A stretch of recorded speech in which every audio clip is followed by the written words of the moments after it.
Well, holiday travel has been a nightmare for many today. There's been a mix of rain, sleet, and snow along the East Coast, and it's causing traffic jams and creating dangerous road conditions. Meanwhile, scores of holiday travelers are stranded at dozens of airports. By midday, more than 1,000 flights were grounded across the East Coast, and 5,000 others were delayed. Temperatures are expected to drop below freezing tonight in many places, which will only further complicate travel plans.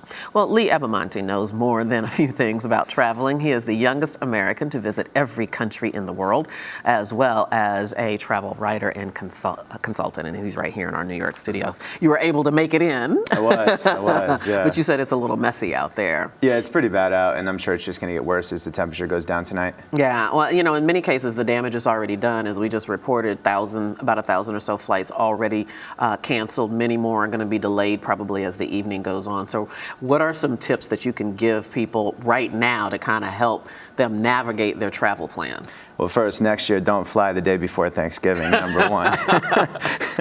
Write that down for next year. Exactly, note that. But if you are stranded right now, the best thing to do really is actually get on the phone with the airline. Don't sit there at the airport and like wait in one of those customer service lines. Actually call the airline and deal with the person and see what you can accomplish that way. Another way that I like to do it is actually get on Twitter and tweet at the airline, but direct message, not just a general tweet, because a lot of people do those angrily, and then you don't get an actual person whose job it is to help you, essentially.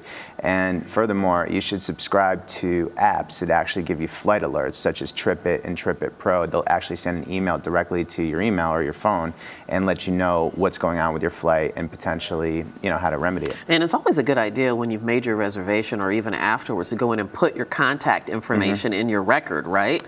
So how good are the airlines in a situation like this where there's so many people traveling, so many flights taking off or not taking off, about notifying their passengers of changes in the flight? Well, it's amazing. I actually always jokingly say that sometimes the airlines are okay, but a lot of times I get alerts of delays or cancellations on my phone from TripIt before they actually announce it at the airport. So you'd be sitting there at the gate and you just got a 2-hour delay and you're like, I already knew that, and then everyone else has a collective groan.